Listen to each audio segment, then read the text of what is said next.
And I get it. It's overwhelming at times. It can be overwhelming, but you have to grow through it to get through it, right? You can't change what you're not willing to face.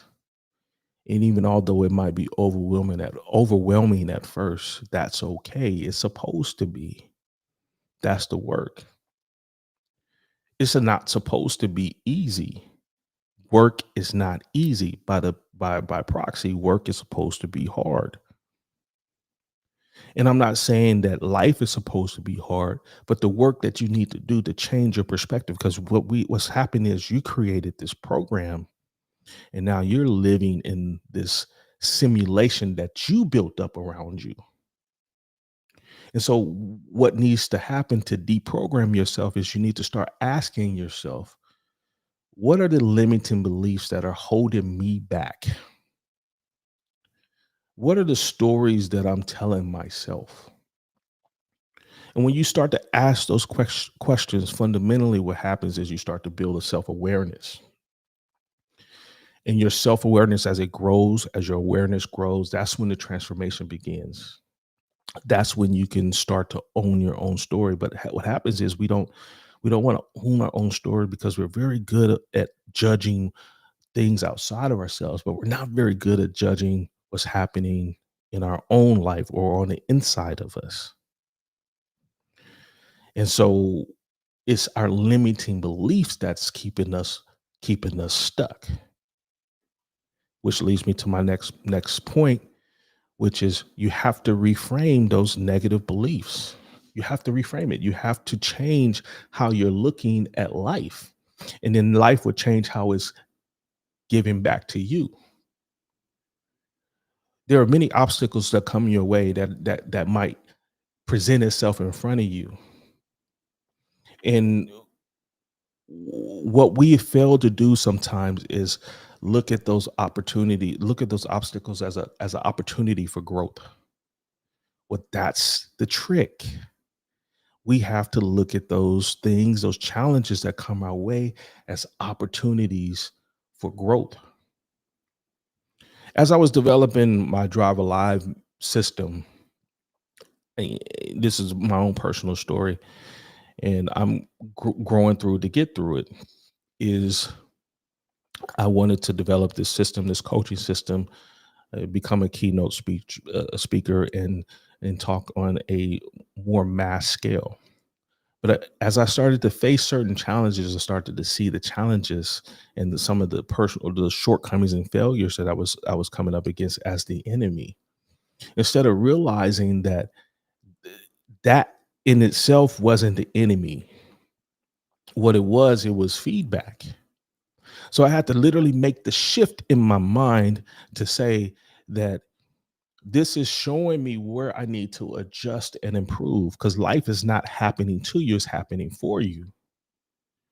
And I'm not suggesting that it's supposed to be easy because it's not necessarily going to be easy all the time, but it doesn't necessarily have to be hard all the time, easy either. You just have to change your perspective on life, change how you're viewing things. You have to integrate that shadow, which you have to take that shadow. What is the shadow? The shadow is the negative parts of yourself. We all like to glorify the stuff that we like to do. We like to glorify the things that make us look good. But we're not so good at looking at the things that probably are unbecoming of us, so that doesn't make us look all that great in the eyes of other people. But those are the very things that create the most change. Is when you start to look at those things, because those are the things that you can say either are my limitations or those are the things that are going to create in me an opportunity for me to continue to work on to get better. But I can't change what I'm not willing to face. So I can't change what I'm not willing to acknowledge. So that is very much a part of me as much as the good parts of me. Like, I know you've messed up. I messed up. We've messed up. We all messed up. We make mistakes. We have things that we're guilty about, things that we're ashamed of that we wouldn't tell anybody. But who cares? I'm not saying that don't those things have to go away, or they didn't happen, or they're not a part of you. But what I'm saying is, is don't stop giving that so much power over who you are and who you are today, who you want to be. Walk in the energy of who you see yourself as right now. And sometimes that's easier said than done, because how do we see ourselves? If we're seeing ourselves in a negative light, then why would we walk in that? But that's the very thing that people are doing. People are walking and sitting in negativity all the time, because of some of the things that they've done, or they feel like they're not worthy or they're not deserving of it because some of the things that they've done. And that's the problem. You have to become aware of the limitations, but we can't stay there. If you're staying there, that's where you have this feeling of being stuck. What is the desire for you right now? What is the vision of yourself? That can't come from mommy. That can't come from friends. Can't come from outside of yourself, externally to people who don't matter. Because where did that go? Where did that get you? You're worried about everything outside of yourself instead of worrying about the bigger part, which is you internally. Again, your life is a reflection. So how you feel on the inside, the reality has to show you that on the outside. Only thing that has brought you is anxiety, yes. Frustration, yes, check. Self-esteem, your lack of self-esteem. And when you feel all of those things, that kind of lower sense of vibration, you start to overcompensate, you start to people please, you start to do things unbecoming of yourself, right? And so the key point that I'm trying to make is you have to reframe your beliefs, turn those challenges into things that are going to set you up. And when you start seeing it as a setup, God will show you something else. He'll start to shift and pivot your life. And so you'll go from victim mindset to a growth mindset. Now, I've given you two concepts: awareness and reframing your negative beliefs. The next and the third is you have to take action in the new mindset. You you have to have the right mindset in order to transform. It doesn't just happen. It doesn't just happen by you thinking about it. You need to do something. You have to do the thing. You have to do the hobby. You have to start the business. You have to date the girl. Whatever it is, you have to do. You have to take a step in that direction. Life doesn't reward the weak, but it does give everything to the person who feels like it deserves it. You have to be bold in this life. You have to assume that you can have it. One of the biggest shifts that's happened to me was in business. I had to move with the intentions of a business person. And so how does a business person move? Well, a business person has daily habits. So I had to start taking small daily habits in the direction of what I thought a business person would do, or what a business would look like. I had the desire to be successful in business. So I had to start acting like a successful business person. I have no blueprint to this. No one does. Entrepreneurial work is just that. You're throwing stuff on the wall and you're hoping that it sticks until something does stick. There was no one directing my actions. There still isn't. But I did have to go out and had to seek. If I had an answer, I had to, or a question that I wanted to answer, I had to go seek out help. I had to read the book. I had to ask the question. I had to take action every day in the direction of where I wanted to go.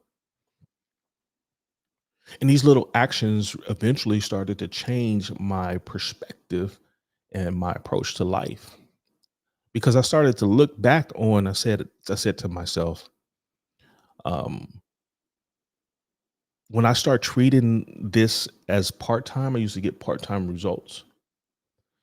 And now that I'm treating this as full time, I'm starting to get full time results. You see how this works? Like I felt like I wasn't going to get anywhere until I started to put 110%. I couldn't give 50%. I couldn't even give 100%. I had to give 110% of my effort to what I believe that I desire to be or I want to do. And I noticed over time as I start checking things off my list, because I was given 110% effort into this, I noticed that the hard things that were hard in the beginning started to become a little bit easier. And as I started to knock things off that list, I would look back week after week or month after month, and I would say, damn, wow, look at what you accomplished.